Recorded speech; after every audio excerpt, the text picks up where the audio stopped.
As the government works on its common minimum program, former Prime Minister and CPN-UML chairperson KP Sharma Oli has criticized Nepali Congress and neighboring countries, alleging them of making efforts to topple the Pushpakamal Dahal-led government. Good morning, I am Prarambha Dahal. Let's begin with the main stories. Same old issues included in the draft of the government's common minimum program. Implementation of the program a challenge amid differing principles in the ruling alliance. Nepali Congress President Sherbadir Dewa intensifies political parleys to prevent the current government from winning the vote of confidence this Tuesday. CPN-UML says the effort will not materialize. Executions of two young men in Iran in connection with nationwide protests spark outrage around the world. Total known executions reach 4 since the death of Mahsa Amini. And Real Madrid slipped to second La Liga defeat of the season, missed the chance to go back to top of the table by losing 2-1 at Villarreal. Pressure has been piling on the senior leaders of the ruling alliance parties with the deadline to furnish claims for the post of province chief ministers in all 7 provinces narrowing. The 7-party alliance is gearing up to finalize the chief ministers of all 7 provinces after holding discussions between the senior leaders later today. The deadline to submit claims for Province 1 Chief Minister will end at 5 p.m. today. Claims must be filed for the position of Bagmati Province Chief Minister before 4 p.m. tomorrow, while the deadline will end on Wednesday in Lumini, Karnali and Sudur Paschim provinces. Likewise, the aspirants can file their claims for the Province Chief of Madhya Province by 4 p.m. coming Thursday. The leaders of the ruling coalition are under pressure as the chief ministers of all 7 provinces must be finalized until Thursday.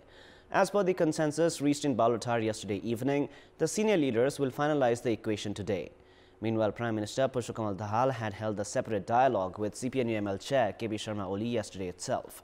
Out of the 7 provinces, CPN-UML has claimed the chief ministerial position in 4 provinces and CPN-Maoist Center has claimed 2. Janata Samajwadi, Janamat, Rashtriya Prajatantra Party and Nagarik Unmukti Party have made their claims for 1 province each. The leaders of the ruling coalition have to reach a consensus of the position of province chief, speakers and deputy speakers as well.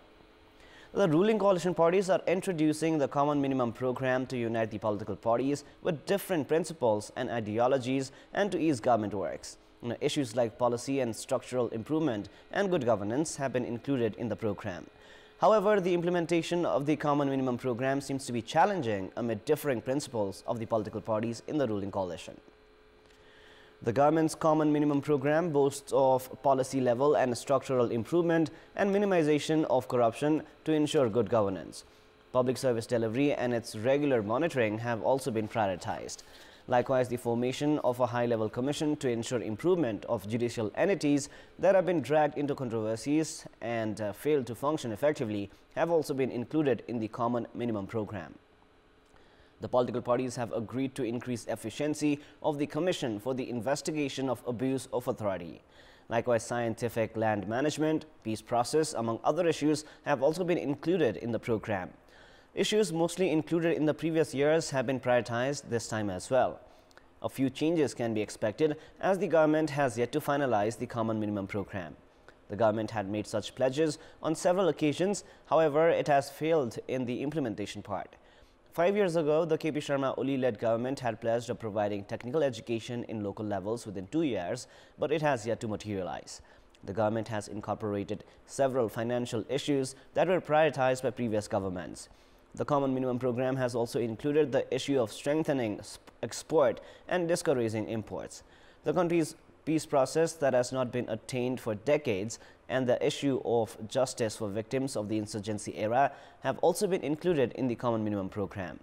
The government has included issues of various sectors in its common minimum program. However, it does not seem to have focused on their implementation. The Nepali Congress President Sherbadir Dewa has intensified political parleys to prevent the current government from winning the vote of confidence. Leader Dewa held discussions with Rashtriya Prajatantra Party chairperson Rajendra Lingden, Janata Samajwadi Party chair Upendra Yadav and CPN Unified Socialist chair Madhav Kumar Nepal. Dewa also met with leaders of Nagarik Unmukti Party and Janamat Party as well as some independent parliamentarians. Dewa has urged all the leaders to not give the vote of confidence to the government this coming Tuesday. Meanwhile, Nepali Congress has clarified that offers of premiership has not been made to Rashtriya Prajatantra Party Chair Lingden. The current government has been formed under Article 76, Sub-Article 2 of the Constitution. As per the Sub-Article 3, the leader of the largest party will be the Prime Minister if the government fails to win the vote of confidence. The Dahal-led government will seek the vote of confidence in the Parliament on Tuesday next week. 169 lawmakers of CPN-UML, CPN Maoist Center, Rashtriya Swatantra Party, among other parties of the ruling alliance, have supported the government. However, some of them have not decided whether to give the vote of confidence. Meanwhile, Nepali Congress President Dewa has directed the newly elected parliamentarians of his party to be actively involved in parliamentary proceedings. CPN-UML chairperson KP Sharma Oli has said that the main opposition, Nepali Congress, is gearing up to deny the vote of confidence to the current government this Tuesday. During a training program for the lawmakers of CPN-UML, chairperson Oli alleged Nepali Congress of sharing the prime ministerial term to dissolve the current government. He further added that Nepali Congress President Sherbali Dewa has been actively involved in trying to break the coalition. Oli urged the leaders of other parties not to trust Dewa and claimed that Nepali Congress will make efforts to break the current government.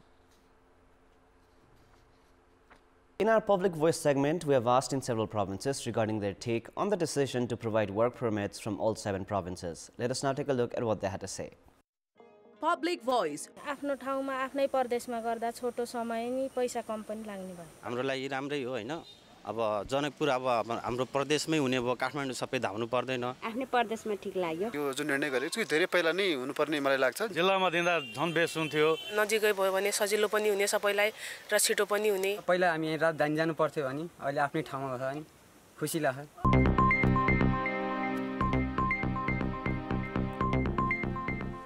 It is now time for our segment Public Pulse, where you text us with your opinion. Public Pulse. The question is, what should be done to promote the use of electric vehicles? Your options are A. Improve infrastructure, B. Create favorable market, and C. Encourage use. The voting is on. Type NEWS, select your option A, B or C, and send it to 34001 to share your opinion with us. Time now for the international news.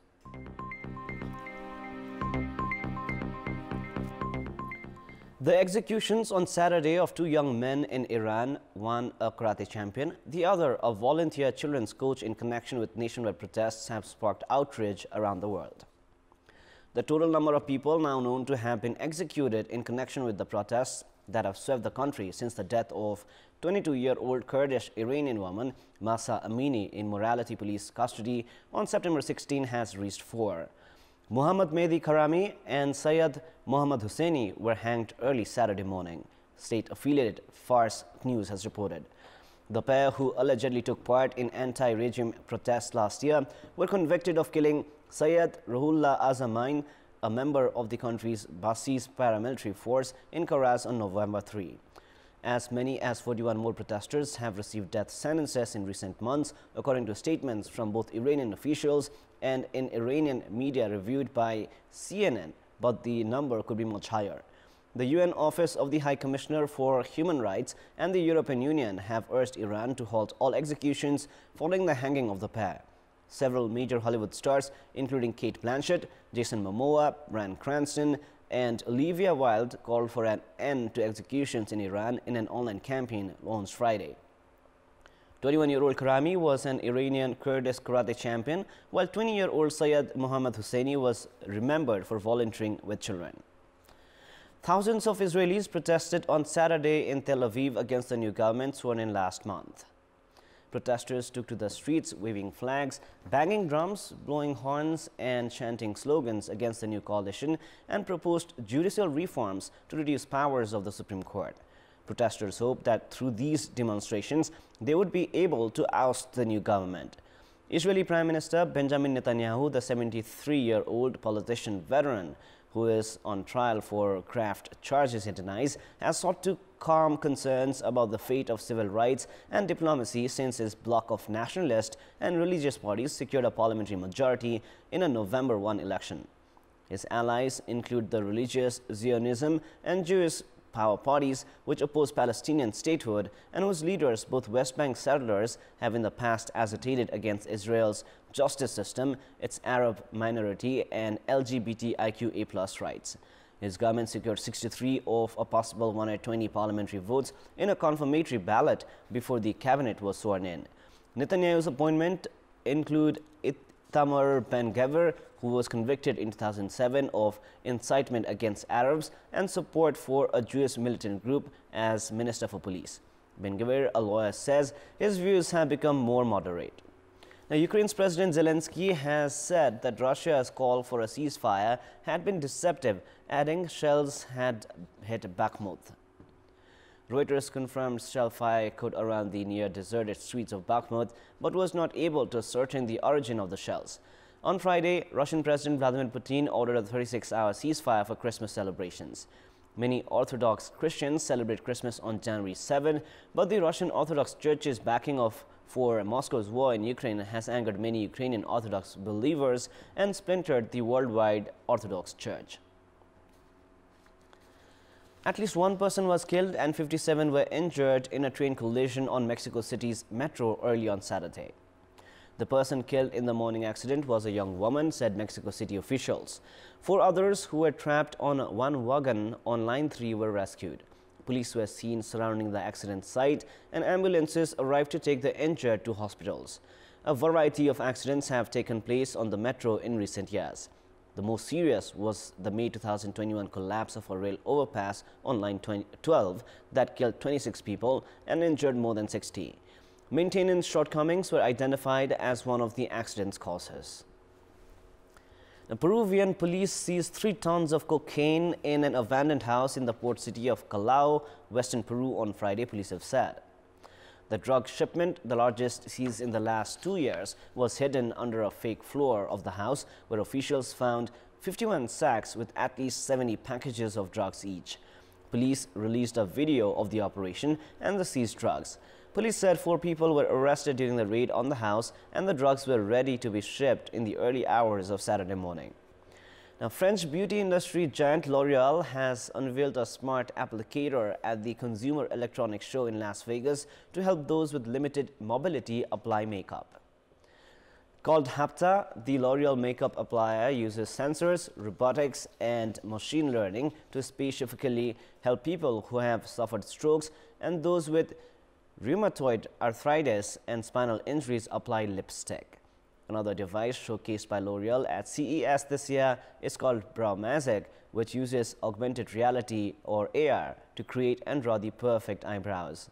Developed with a startup called Prenka, Brow Magic scans the user's face with a phone app and uses AR to create the perfect brow thickness and arc. It then transmits the eyebrow shape to the Brow Magic device to be applied on the face with a swiping motion over each brow. LOreal plans to release the Hapta and Brow Magic products by the end of the year at a price range of $149 to $199. A $10,000 smart toilet with built-in Amazon Alexa mood lighting and automatic seat lifting and lowering has been making a splash at CES in Las Vegas. The NuMe 2.0 smart toilet from US manufacturer Kohler can also play music, news and weather reports and features a Bite, a seat warmer, personalized dryer functions, and a self-cleaning feature that uses ultraviolet UV light to kill bacteria and germs. All of the NuMe 2.0's functions can be easily controlled through the inbuilt Amazon Alexa or a wall-mounted remote control. For those who like to go standing up, the NuMe 2.0 also includes a foot sensor that automatically raises the toilet lid to avoid any splashing. At CES, the high-tech toilet made an impact on tech enthusiasts. Others thought the price of $10,000 was too expensive. An electric boat that uses hydrofoils to fly over the water has been making waves also at the CES. Now, created by Swedish company Candela, the C8 flying boat is 28 feet long, all-electric speedboat that cruises at a speed of 20 knots, which is 23 miles per hour for about 2.5 hours. When the boat reaches a speed of 16 knots, its hydrofoils go into action and the C8 rises above the water, reducing friction, which makes the boat much more energy efficient. It also gets rid of seasickness. retailing at $395,000. The Swedish company has already received some 150 orders for the Candela C8.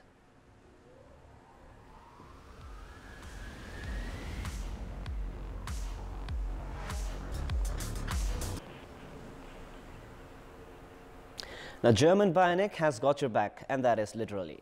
Now, the Bavaria-based mobility company has been showing off its AI-powered exoskeletons at CES again in Las Vegas and wowing tech enthusiasts in the process.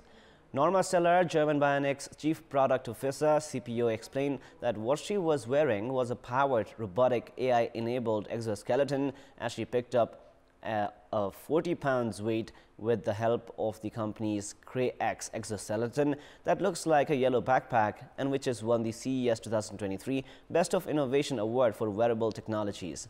It is designed for workers in a physically demanding job, and what it does is it keeps people healthy when they lift. The exoskeletons designed by German Bionics use AI to collect and analyze a user movements to help keep them safe while carrying heavy loads.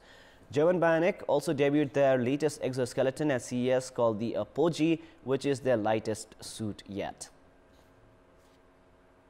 That is all for the moment. Thank you for staying with us. Have a beautiful day ahead.